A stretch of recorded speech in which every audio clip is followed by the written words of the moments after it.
नमस्कार विद्यार्थी मित्रांनो, स्वागत आहे तुमचं आजच्या नवीन व्हिडिओमध्ये। तर आज आपण 2 आणि 3 मार्च 2026 च्या खूप महत्त्वाच्या चालू घडामोडी पाहत आहोत। तर विद्यार्थी मित्रांनो, या व्हिडिओमध्ये मी एकूण 15 ते 16 प्रश्न घेतलेले आहेत। खूप जास्त महत्त्वाचे प्रश्न घेतलेत मी। सर्वांनी हा व्हिडिओ आपला शेवटपर्यंत पाहायचा आहे आणि या व्हिडिओमध्ये मी प्रश्न आणि स्पष्टीकरण देखील घेतले आहे। तर चला, थोडाही वेळ वाया न घालवता आपण या व्हिडिओला लवकरात लवकर सुरू करूया। तर आजचा आपला पहिला आणि महत्त्वाचा प्रश्न, तर कोणत्या देशाच्या सर्वोच्च नेत्याच्या मृत्यूमुळे जगामध्ये खळबळ उडालेली आहे? तर इराण या देशाच्या नाव काय आहे? तर अयातुल्ला अली खामेनेई असे त्यांचे नाव आहे। यानंतर विद्यार्थी मित्रांनो, याविषयी आपण शॉर्टमध्ये महत्त्वाची माहिती पाहून घेऊयात। तर इराणचे सर्वोच्च नेते अयातुल्ला अली खामेनेई यांच्या मृत्यूमुळे सध्या जगामध्ये मोठी खळबळ उडाली आहे। तर या घटनेशी संबंधित आपण महत्त्वाचे तपशील पाहून घेऊयात। तर मृत्यूचे कारण काय आहे? तर 28 फेब्रुवारी 2026 रोजी अमेरिका व इस्रायलने इराणची राजधानी तेहरान येथील त्यांच्या निवासस्थानावर केलेल्या संयुक्त हवाई हल्ल्यामध्ये त्यांचा मृत्यू झाला आहे। तर याचा परिणाम काय झाला? तर इराण सरकारने 1 मार्च 2026 रोजी या वृत्ताला अधिकृत दुजोरा दिला असून देशामध्ये 40 दिवसांचा दुखवटा जाहीर केलेला आहे। तर विद्यार्थ्यांनो, जागतिक खळबळ काय आहे? तर या घटनेनंतर इराणने प्रत्युत्तर दाखल कुवेत आणि संयुक्त अरब अमिरातीमधील अमेरिकन तळांवर क्षेपणास्त्र हल्ले केले असून यामुळे संपूर्ण मध्य पूर्व आशियामध्ये युद्धाची भीती देखील निर्माण झाली आहे। तर नेतृत्व काय आहे सर्वांनी पहा। तर अयातुल्ला अली खामेनी हे मागील 36 वर्षांपासून इराणचे सर्वोच्च सत्ताधारी होते। तर त्यांच्या निधनानंतर आता इराणमध्ये 3 सदस्यीय नेतृत्व परिषद तात्पुरता कारभार पाहत आहे। ठीक आहे, सर्वांनी लक्षात ठेवा। यानंतर विद्यार्थी मित्रांनो, पुढील प्रश्न आहे आपला दुसरा। तर पश्चिम आशियातील तणावाच्या पार्श्वभूमीवर पंतप्रधान नरेंद्र मोदी यांच्या अध्यक्षतेखाली कोणती महत्त्वाची बैठक पार पडली आहे? तर याचे योग्य उत्तर ऑप्शन सी, मंत्रिमंडळाच्या सुरक्षा समितीची बैठक पडली आहे। यानंतर महत्त्वाची माहिती पाहूयात। तर पश्चिम आशियातील म्हणजे मध्य पूर्वमधील वाढत्या तणावाच्या पार्श्वभूमीवर पंतप्रधान नरेंद्र मोदी यांच्या अध्यक्षतेखाली सुरक्षा विषयक मंत्रिमंडळ समितीची एक महत्त्वाची उच्चस्तरीय बैठक पार पडली आहे आणि या बैठकीतील प्रमुख मुद्दे आपण पाहून घेऊयात। तर या तणावाचे कारण काय आहे? तर 28 फेब्रुवारी 2026 रोजी अमेरिका आणि इस्रायलने इराणवर केलेल्या हवाई हल्ल्यानंतर आणि इराणचे सर्वोच्च नेते अयातुल्ला अली खामेनेई यांच्या निधनाच्या वृत्तानंतर निर्माण झालेल्या गंभीर परिस्थितीचा आढावा घेण्यासाठी ही बैठक बोलावली होती। तर विद्यार्थ्यांनो, भारतीय नागरिकाची सुरक्षा, तर पश्चिम आशियातील विविध देशांमध्ये अडकलेल्या आणि राहणाऱ्या सुमारे 90 लाख भारतीय नागरिकांच्या सुरक्षिततेसाठी या बैठकीमध्ये प्रामुख्याने चर्चा झाली आहे। तर मदत आणि बचाव कार्य, तर विमानसेवा खंडित झाल्यामुळे दुबई, दोहा यांसारख्या विमानतळांवर अडकलेल्या प्रवाशांना आणि विद्यार्थ्यांना मदत करण्यासाठी आवश्यक पावले उचलण्याचे निर्देश सर्व संबंधित विभागांना देण्यात आले आहेत। तर उपस्थिती, तर या बैठकीला संरक्षण मंत्री राजनाथ सिंह, गृहमंत्री अमित शहा, परराष्ट्र मंत्री एस जयशंकर आणि अर्थमंत्री निर्मला सीतारामन यांच्यासह राष्ट्रीय सुरक्षा सल्लागार अजित डोवाल उपस्थित होते आणि आपल्या भारताने या संघर्षावर चिंता व्यक्त करत संवाद आणि मुत्सद्देगिरी याद्वारे शांतता प्रस्थापित करण्याचे आवाहन केलेले आहे।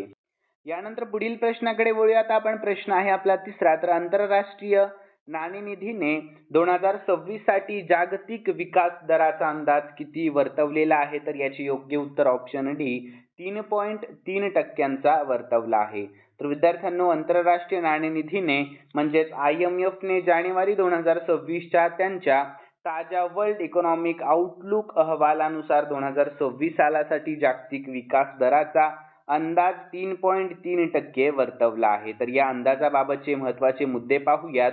तर सुधारणा, तर ऑक्टोबर 2025 मधील 3.1% या अंदाजाच्या तुलनेमध्ये यामध्ये 0.2% वाढ करण्यात आली आहे, कारण तंत्रज्ञानातील वाढती गुंतवणूक, विशेषतः कृत्रिम बुद्धिमत्ता किंवा AI, खाजगी क्षेत्राची अनुकूलता आणि आर्थिक शौर्य यामुळे जागतिक अर्थव्यवस्था मजबूत राहील असे IMF चे मत आहे. तर विद्यार्थ्यांनो, महागाई तर जागतिक महागाईचा दर 2025 मधील 4.1% वरून 2026 मध्ये 3.8% पर्यंत खाली येईल असाही अंदाज सांगण्यात आला.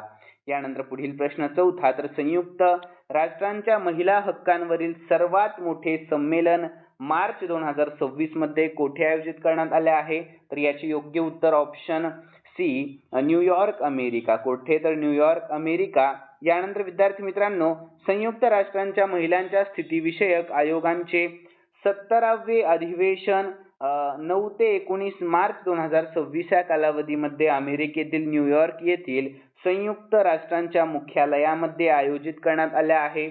आणि या संमेलनाविषयाची महत्त्वाची माहिती आपण खालीलप्रमाणे सविस्तर पाहून घेऊयात. तर स्थळ तर संयुक्त राष्ट्र मुख्यालय न्यूयॉर्क अमेरिका, कालावधी 9 मार्च ते 19 मार्च 2026 आणि मुख्य विषय म्हणजे थीम तर सर्व महिला आणि मुलींसाठी न्याय मिळवून देणे आणि तो अधिक बळकट करणे. आणि याची वैशिष्ट्य तर हे महिलांचे सक्षमीकरण आणि लैंगिक समानतेसाठी समर्पित जगातील सर्वात मोठे वार्षिक संमेलन मानले जाते. यानंतर पाचवा प्रश्न, फेमिना मिस इंडिया महाराष्ट्र 2026 या किताबाची विजेती नुकतीच कोण ठरली आहे? तर याचे योग्य उत्तर आहे छत्रपती संभाजीनगर मधील राजनंदिनी पवार असे तिचे नाव आहे. कुठील आहे ती? तर छत्रपती संभाजीनगर मधील. तर विद्यार्थी मित्रांनो, फेमिना मिस इंडिया महाराष्ट्र 2026 या किताबाची विजेती राजनंदिनी पवार नुकत्याच ठरल्या आहेत. तर स्पर्धा तर ही फेमिना मिस इंडियाची 61वी आवृत्ती आहे. तर याची पार्श्वभूमी तर राजनंदिनी मूळची छत्रपती संभाजीनगरची असून तिने पुण्यातून पत्रकारिता आणि जनसंवाद विषयातील पदवी पूर्ण केली आहे. तर पुढील वाटचाल तर या विजयामुळे ती आता राष्ट्रीय स्तरावरील फेमिना मिस इंडिया 2026 या स्पर्धेमध्ये आपल्या महाराष्ट्राचे प्रतिनिधित्व करणार आहे. आणि मुकुट प्रदान तर तिला Femina miss India world 2024 Nikita Porwal हिच्या हस्ते मुकुट घालण्यात आले आहे. यानंतर सहावा प्रश्न, 1 ते 7 मार्च 2025 दरम्यान देशभर कोणता विशेष सप्ताह साजरा केला जात आहे? तर याचे योग्य उत्तर आहे ऑप्शन सी, जन औषधी सप्ताह. कोणता सप्ताह? तर जन औषधी सप्ताह. तर विद्यार्थी मित्रांनो, 1 ते 7 मार्च 2026 या कालावधीमध्ये देशभरामध्ये जन औषधी सप्ताह साजरा केला जात आहे. तर या सप्ताहाबाबतची महत्त्वाची माहिती आपण खालीलप्रमाणे पाहूयात.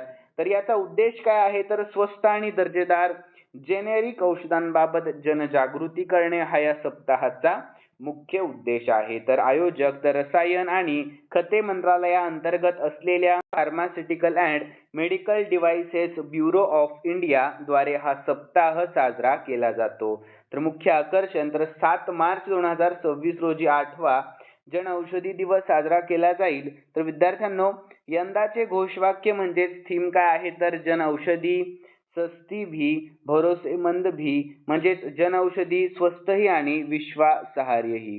तर यानंतर 7वा प्रश्न पाहूया. तर केंद्र सरकारने अपघातग्रस्तांना तत्काळ वैद्यकीय मदत मिळावी यासाठी नुकतीच कोणती नवीन योजना सुरू केली आहे?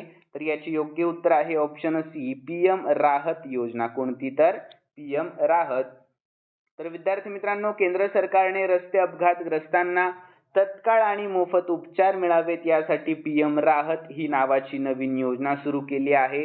आणि या योजनेची महत्त्वाची वैशिष्ट्ये आपण खालीलप्रमाणे सविस्तर पाहूयात.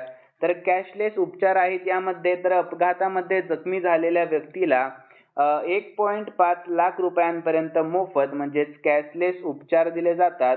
आणि याचा कालावधी तर अपघाताच्या तारखेपासून पुढील 7 दिवसांपर्यंत उपचाराचा खर्च हा सरकार उचलणार आहे. आणि हेल्पलाईन नंबर तर तत्काळ मदतीसाठी आणि जवळच्या हॉस्पिटलची माहिती मिळवण्यासाठी 112 हा हेल्पलाईन क्रमांक डायल करावा लागतो. तर याची व्याप्ती तर ही योजना देशातील कोणत्याही श्रेणीतील रस्त्यांवर म्हणजेच राष्ट्रीय महामार्ग किंवा इतर रस्त्यांवर झालेल्या अपघातांसाठी लागू आहे.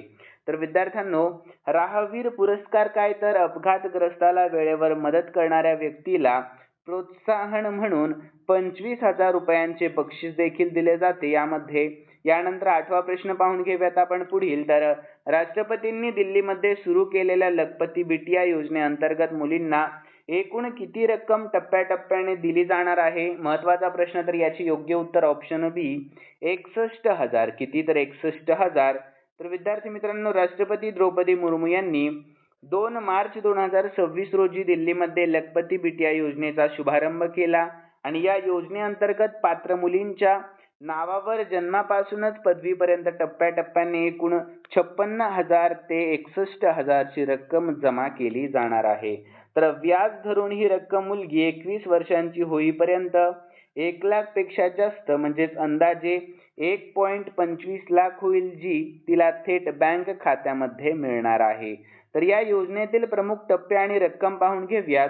तर मुलीचा जन्म तेव्हा एकूण 11,000 रुपये आणि पहिलीत प्रवेश तेव्हा 5,000 आणि 6वी, 9वी, 10वी आणि 12वी प्रवेश प्रत्येकी 5,000 तर एकूण 20,000 रुपये आणि पदवी किंवा डिप्लोमा पूर्ण करणे यासाठी एकूण 20,000 रुपये रक्कम. यानंतर या योजनेचा लाभ घेण्यासाठी कुटुंबांचे वार्षिक उत्पन्न 1.20 लाखांपेक्षा कमी असावे आणि मुलगी दिल्लीमध्ये जन्मलेली असणे आवश्यक आहे. यानंतर पुढील प्रश्न 9वा. तर मार्च 2026 मधील तणावामुळे जागतिक बाजारपेठेमध्ये कच्च्या तेलाच्या किमतीमध्ये एकूण किती टक्के वाढ झालेली आहे? तर याचे योग्य उत्तर ऑप्शन सी एकूण 9% वाढ झालेली आहे. किती टक्के? तर 9%. तर विद्यार्थी मित्रांनो, मार्च 2026 मध्ये इस्रायल, अमेरिका आणि इराण यांच्यातील वाढत्या भूराजकीय तणावामुळे जागतिक बाजारपेठेमध्ये कच्च्या तेलाच्या किमतीमध्ये 8 ते 10% मोठी वाढ झालेली आहे, म्हणजे 9% तर या दरवाढीशी संबंधित काही महत्त्वाचे तपशील आपण पाहून घेऊयात. तर या किमतीतील वाढ तर 2 मार्च 2026 रोजी व्यवहार सुरू होतात ब्रेंट क्रूडच्या किमतीमध्ये सुमारे 9% वाढ होऊन ती प्रति बॅरल $80 जवळ पोहोचली आहे. तर विद्यार्थी मित्रांनो, तर काही सत्रांमध्ये ही वाढ 13% पर्यंतही नोंदवण्यात आली आहे आणि प्रमुख कारण तर इराणने होर्मुझची समुद्रधुनी हा महत्त्वाचा सागरी मार्ग बंद केल्यामुळे जागतिक तेल पुरवठ्यामध्ये अडथळा निर्माण होण्याची भीती निर्माण झालेली दिसून येत आहे. आणि भारतीय बाजारपेठेवर परिणाम काय झाला याचा? तर आपल्या भारताच्या तेल आयातीवर याचा मोठा परिणाम होण्याची शक्यता असून यामुळे देशांतर्गत महागाई वाढण्याचा मोठा धोका निर्माण झाला आहे. यानंतर 10वा प्रश्न.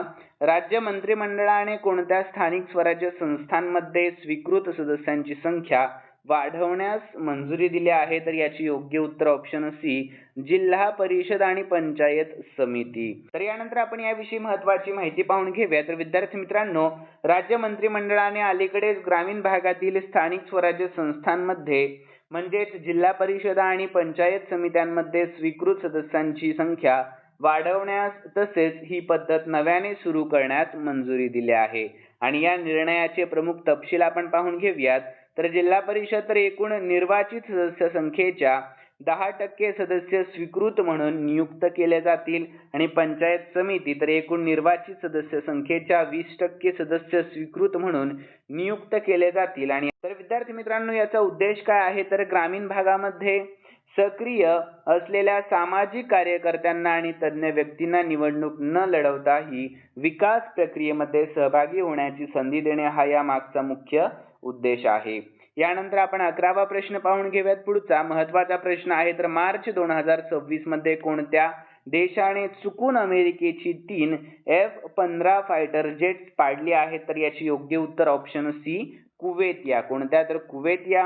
तर विद्यार्थी मित्रांनो, 2 मार्च 2026 रोजी कुवेतच्या हवाई संरक्षण यंत्रणेने चुकून अमेरिकेची 3 F-15 स्ट्राईक ईगल फायटर जेट्स पाडली आहेत. तर विद्यार्थी मित्रांनो, या घटनेशी संबंधित महत्त्वाचे तपशील आपण खालीलप्रमाणे सविस्तर पाहून घेऊयात.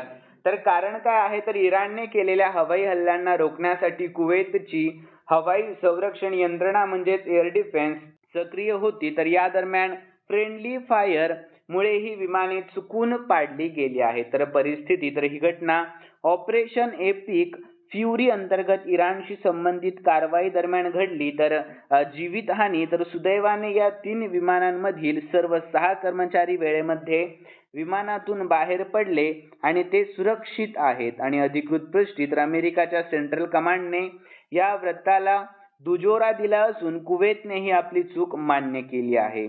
यानंतर 12वा प्रश्न, मार्च 2026 मध्ये होणारे वर्षातील पहिले चंद्रग्रहण महाराष्ट्रामध्ये कोणत्या तारखेला दिसणार आहे? तर याचे योग्य उत्तर आहे ऑप्शन सी 3 मार्च 2026. या कोणत्या? तर 3 मार्च 2026. तर 2026 मधील पहिले चंद्रग्रहण महाराष्ट्राच्या 3 मार्च 2026 रोजी म्हणजेच मंगळवारी दिसणार आहे. तर ही एक खग्रास चंद्रग्रहण अशी मोठी खगोलीय घटना असेल जी आपल्या महाराष्ट्रातील अनेक भागांमधून पाहता येणार आहे. तर या ग्रहणाचे महत्त्वाचे तपशील आपण पाहून घेऊयात. तारीख 3 मार्च 2026 म्हणजे आजची. विद्यार्थी मित्रांनो, दिसण्याची वेळ आपल्या महाराष्ट्रामध्ये, तर आपल्या महाराष्ट्रामध्ये ग्रहणात चंद्रोदय होईल बहुतांश शहरामध्ये संध्याकाळी 6:30 ते 6:47 दरम्यान ग्रहणाचे दृश्य दिसेल. तर खग्रास स्थिती, तर संपूर्ण ग्रहण दुपारी 3:20 सुरू होईल, परंतु भारतामध्ये चंद्रोदय उशिरा असल्याने केवळ शेवटचा टप्पा पाहता येणार आहे. यानंतर विशेष, तर या चंद्रग्रहणाला ब्लड मून म्हटले जात आहे कारण ग्रहणाच्या वेळी चंद्र तांबूस लाल रंगाचा दिसणार आहे. विद्यार्थी मित्रांनो, सूतक काळ, तर या ग्रहणाचा सूतक काळ आपल्या भारतामध्ये सकाळी 6:20 सुरू होणार आहे. यानंतर पुढील प्रश्न 13वा पाहून घेऊयात. तर आपल्या महाराष्ट्रामध्ये उभारण्यात येत असलेल्या आपल्या भारताच्या पहिल्या वेधशाळेचे नाव काय आहे?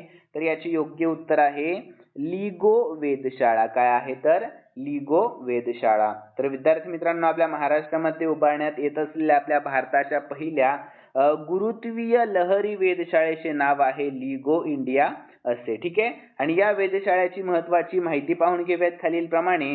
पूर्ण नाव laser interferometer gravitational waves observatory India. ठीक आहे. आणि स्थान, तर ही वेधशाळा आपल्या महाराष्ट्र राज्यातील हिंगोली जिल्ह्यातील औंढा नागनाथ येथे उभारली जात आहे. तर याचा उद्देश काय असणार आहे? तर अवकाशातील कृष्ण विवरांचे विलीनीकरण किंवा न्यूट्रॉन ताऱ्यांची टक्कर यांसारख्या मोठ्या घटनांमुळे निर्माण होणाऱ्या गुरुत्वीय लहरींचा शोध घेणे आणि त्यांचा अभ्यास करणे हा या प्रकल्पाचा मुख्य उद्देश असणार आहे. तर जागतिक महत्त्व, तर ही वेधशाळा अमेरिकेतील 2 लिगो वेधशाळेंच्या धर्तीवर बांधली जात असून अशा प्रकारच्या जागतिक नेटवर्कचा एक महत्त्वाचा भाग असणार आहे. तर बांधकाम, तर या प्रकल्पाच्या बांधकामाचे कंत्राट लार्सन अँड टुर्बो या कंपनीला देण्यात आले असून 2026 पर्यंत याचे काम वेगाने सुरू झाले आहे. यानंतर 14वा प्रश्न, तर आपल्या महाराष्ट्र सरकारने 2026 या वर्षासाठी किती सार्वजनिक सुट्ट्यांची अधिकृतपणे घोषणा केलेली आहे? तर विद्यार्थी मित्रांनो, ऑप्शन सी एकूण 24 सुट्ट्यांची घोषणा केली आहे. किती सुट्ट्यांची? तर 24. तर आपल्या महाराष्ट्र सरकारने 2026च्या वर्षासाठी एकूण 24 सार्वजनिक सुट्ट्यांची अधिकृत घोषणा केली आहे. आणि सामान्य प्रशासन, तर या विभागाने जाहीर केलेल्या या सुट्ट्यांमध्ये प्रमुख राष्ट्रीय दिवस, सांस्कृतिक सण आणि 11 नोव्हेंबर 2026 रोजी भाऊबीजेसाठी अतिरिक्त सुट्ट्यांचा यामध्ये समावेश करण्यात आला आहे. तर विद्यार्थी मित्रांनो, 2026च्या सुट्ट्यांची वैशिष्ट्ये काय आहेत आपण हे पाहून घेऊयात. तर महत्त्वाच्या सुट्ट्या, तर प्रजासत्ताक दिन, महाशिवरात्री, छत्रपती शिवाजी महाराज जयंती, होळी, गुढीपाडवा, रामनवमी, रमजान, ईद, गणेश चतुर्थी इत्यादी सुट्ट्या. तर अतिरिक्त सुट्टी, तर 11 नोव्हेंबर 2026 रोजी भाऊबीजेसाठी अतिरिक्त सार्वजनिक सुट्टी जाहीर करण्यात आली. तर याची व्याप्ती, तर या सुट्ट्या सरकारी, निमसरकारी आणि महानगरपालिका कार्यालयांना लागू राहणार आहेत. यानंतर 15वा प्रश्न पाहून घेऊया. तर होळीच्या पार्श्वभूमीवर कोणत्या शहर पोलिसांनी 18 कोटींहून अधिक किमतीचे अंमली पदार्थ नष्ट केले आहेत? तर याचे योग्य उत्तर option A Navi Mumbai police. या कोणत्या? तर नवी मुंबई पोलीस. तर विद्यार्थी मित्रांनो, होळीच्या पार्श्वभूमीवर नवी मुंबई पोलिसांनी 18 कोटींहून अधिक किमतीचे अंमली पदार्थ नष्ट केले आहेत. तर विद्यार्थी मित्रांनो, या कारवाईबद्दलची महत्त्वाची माहिती आपण खालीलप्रमाणे पाहून घेऊयात. तर अंमली पदार्थाचे मूल्य, तर नष्ट करण्यामध्ये आलेल्या अंमली पदार्थाची आंतरराष्ट्रीय बाजारपेठेमध्ये एकूण किंमत अंदाजे 18.63 कोटी रुपये इतकी आहे. आणि या कारवाईचे स्वरूप, तर होळी आणि रंगपंचमीच्या काळामध्ये अंमली पदार्थाची विक्री व वापर रोखण्यासाठी ही मोठी मोहीम मोठी राबवण्यात आली आहे. तर नवी मुंबई पोलीस आयुक्तालयाअंतर्गत जप्त करण्यात आलेला हा साठा शास्त्रोक्त पद्धतीने नष्ट करण्यात आलेला आहे. तर इतर कारवाईत अंमली पदार्थ तस्करीच्या विरोधामध्ये राबवलेल्या या मोहिमेदरम्यान पोलिसांनी अनेक नायजेरियन आणि इतर विदेशी नागरिकांवर ही कारवाई करत त्यांना हद्दपार केलेले आहे. यानंतर पुढील प्रश्न आहे आपला 16वा. तर शेवटचा प्रश्न आहे, सर्वांनी या प्रश्नाकडे लक्ष द्या. तर विद्यार्थी मित्रांनो, आपल्या भारत आणि कॅनडा यांच्यामध्ये अलीकडेच कोणत्या महत्त्वाच्या खनिजांच्या पुरवठ्याबाबत करार झालेला आहे? तर याची योग्य उत्तर ऑप्शन सी, युरेनियम. या कोणत्या? तर युरेनियम. तर विद्यार्थी मित्रांनो, याविषयी आपण महत्त्वाची माहिती पाहून घेऊयात. तर भारत आणि कॅनडा यांच्यामध्ये अलीकडेच 2 मार्च 2026 रोजी युरेनियम आणि महत्त्वाचे खनिजे यांच्या पुरवठ्याबाबत महत्त्वपूर्ण करार झालेले आहेत. तर या करारातील मुख्य तपशील आपण पाहून घेऊयात. तर युरेनियम पुरवठा करार. तर कॅनडाची कंपनी कॅमोको भारताला दीर्घकाळासाठी युरेनियमचा पुरवठा करणार आहे. तर हा करार 2.6 अब्ज अमेरिकन डॉलर्सचा असून याद्वारे 2027 ते 2035 या कालावधीमध्ये सुमारे 2.2 कोटी पाऊंड युरेनियमचा पुरवठा केला जाणार आहे. यानंतर महत्त्वाची खनिजे. तर दोन्ही देशांनी महत्त्वाच्या खनिजांच्या उदाहरणार्थ लिथियम, कोबाल्ट, निकेल आणि तांबे पुरवठा साखळीमध्ये सहकार्य करण्यासाठी सामंजस्य करारावर स्वाक्षरी केलेली आहे. तर याचा उद्देश काय आहे? तर विद्यार्थ्यांना आपल्या भारताच्या नागरी अणुऊर्जा क्षेत्राला बळकटी देणे आणि इलेक्ट्रिक वाहने तसेच सेमीकंडक्टर उद्योगांसाठी आवश्यक असलेल्या खनिजांची शाश्वत पुरवठा सुनिश्चित करणे हा या करारांचा मुख्य उद्देश आहे. तर यानंतर विद्यार्थी मित्रांनो, खालील प्रश्न मी स्पेशली तुमच्यासाठी ठेवलाय आणि या प्रश्नाचे उत्तर मला सर्वांनी आपल्या कॉमेंट बॉक्समध्ये सांगायचे आहे. तर चला प्रश्न पाहूयात. महत्त्वाचा आणि सोपा प्रश्न आहे. तर राष्ट्रवादी काँग्रेस पक्षाच्या म्हणजेच NCPच्या राष्ट्रीय अध्यक्षपदी नुकतीच कोणाची निवड करण्यात आलेली आहे? तर सर्वांनी या प्रश्नाचे उत्तर आपल्या कॉमेंटमध्ये कळवा. आणि विद्यार्थी मित्रांनो, तुम्हाला आजचा व्हिडिओ कसा वाटला हे देखील सर्वांनी सांगा. आणि जाता जाता सर्वांनी या व्हिडिओला लाईक, शेअर आणि सबस्क्राईब करायला अजिबात विसरू नका. तर चला भेटूयात आपण नवीन व्हिडिओमध्ये. धन्यवाद.